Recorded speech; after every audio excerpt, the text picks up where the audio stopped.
Hello, fellow female activists. Today we are back on the movement train. That is our theme today, movement. Okay. So, Cathy Pettis here, your fellow female activist and wellness coach. And anyone new here, you know that this starts a little different than most videos. We are actually going to move into our positive quotient repetitions or PQ reps.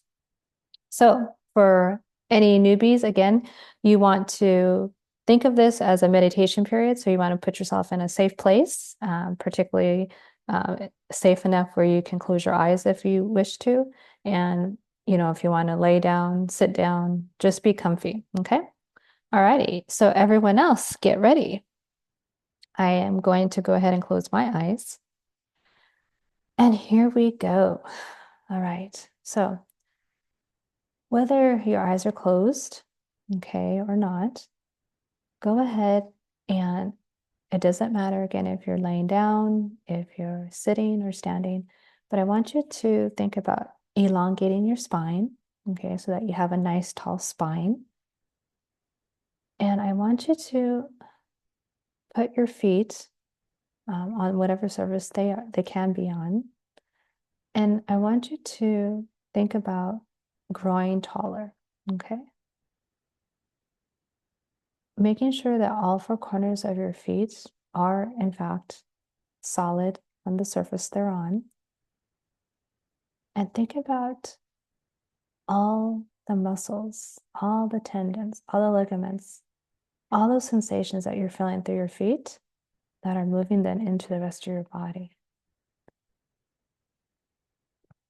Really think about, sorry, not think about, but really feel all the twitching. Really think about the sensations you're feeling. What are you feeling in your legs?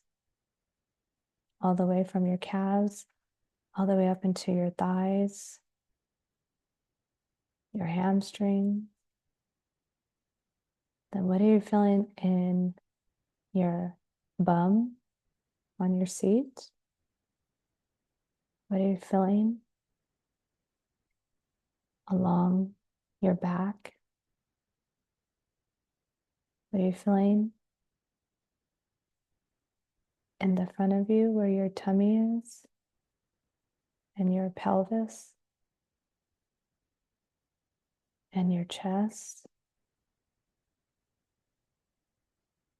All those sensations are keeping you right side up.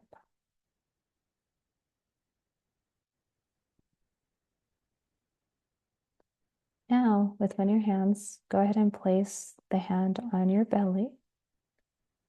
And without changing your breath, simply notice what's happening to your hand. Do you feel the slight lifting of your hand?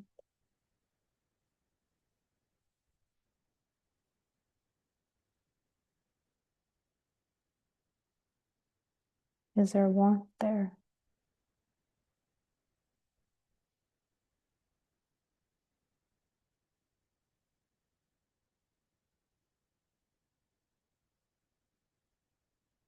And when you're ready, go ahead and flutter your eyes open.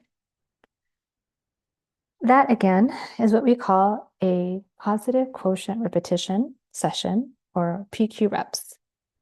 And that is the way to connect your mind with your body at any given time.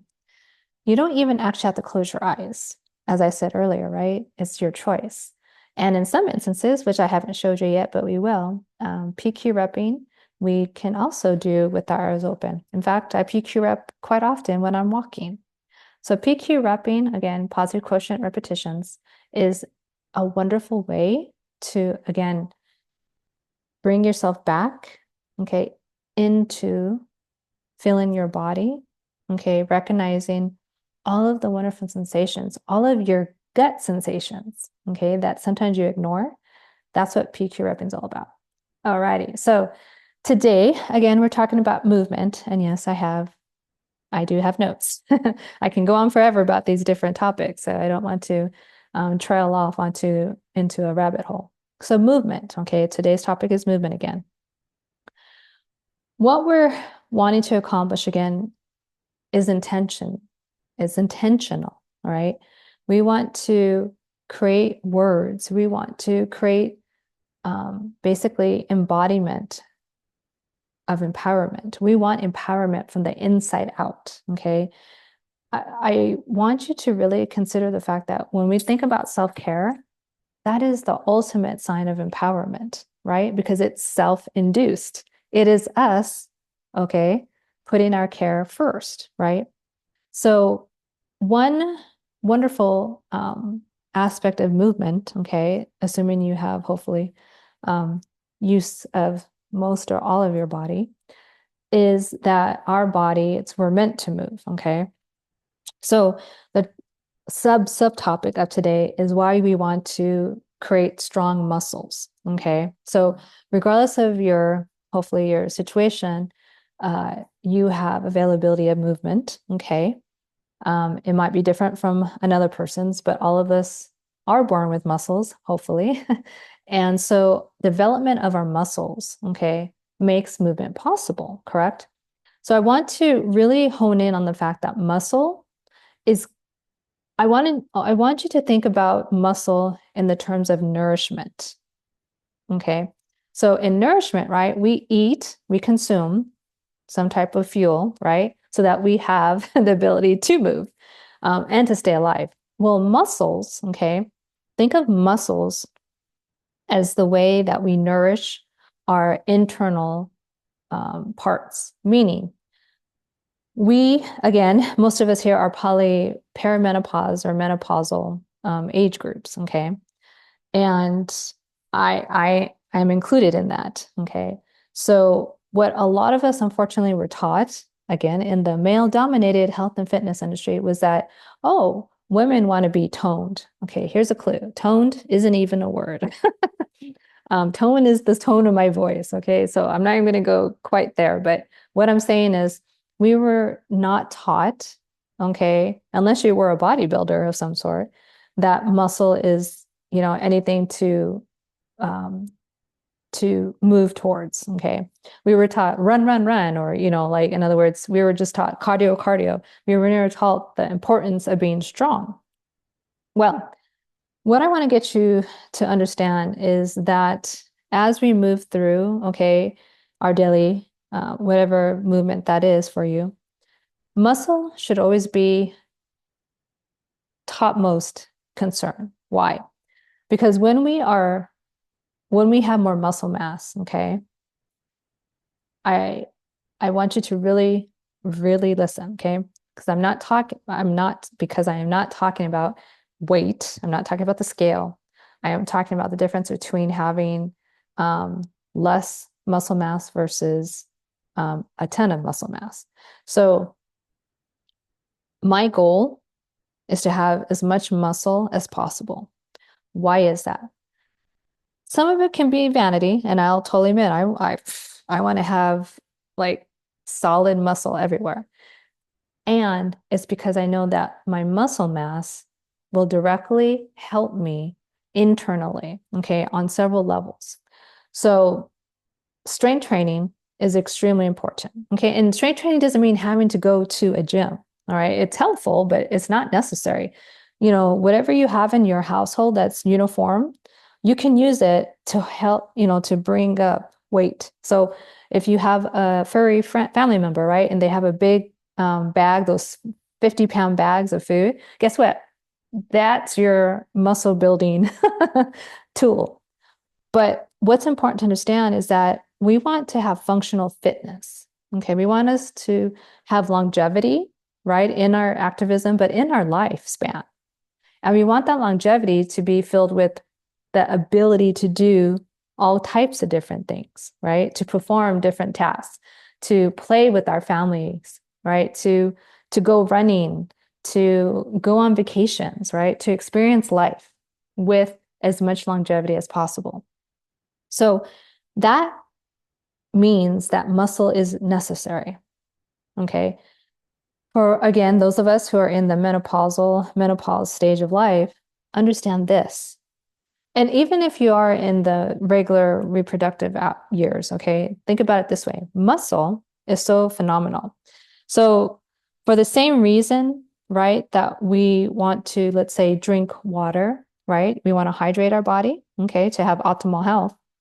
Muscle mass, look at it this way. This is supreme. The more muscle we have, the less toxins are in our body. And how is that? Well, specifically excess hormones. Okay, so again, women at any age at this point, we have sometimes too much of, let's say, estrogen, too much of progesterone. Like just in general, sometimes our body gets out of whack. Okay, particularly in the perimenopause and menopause stage, we're actually losing certain hormones. Okay, like we're depleted, we're being depleted of those hormones. Well, regardless of the stage, okay, understand this. When we have just stray toxins hanging out, and again, hormones aren't toxins until they basically cause inflammation, right? Because they're not being flushed out the way they should, or they're hanging out in places that they shouldn't. What muscle does is it actually, like fiber, latches on to those stray hormones and it sucks them in and uses them for energy. All right.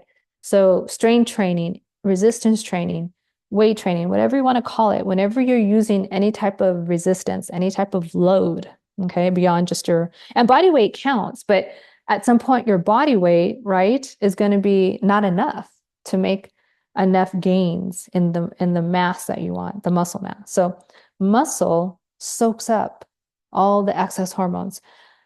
Muscles soak up all the extra stuff that shouldn't be in our bloodstream. Okay. And it's not the same as fiber and the fact that fiber takes all the stuff in our digestive system. Okay. And then it flushes it out.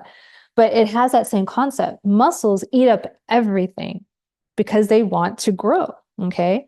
So it's taking excess, right? Mostly glucose, but it's taking excess glycogen, sorry. And it's just taking as much fuel as possible to grow the muscle, right? So muscle basically means longevity. Okay, so you'll be able to carry yourself longer, let's say during a protest march.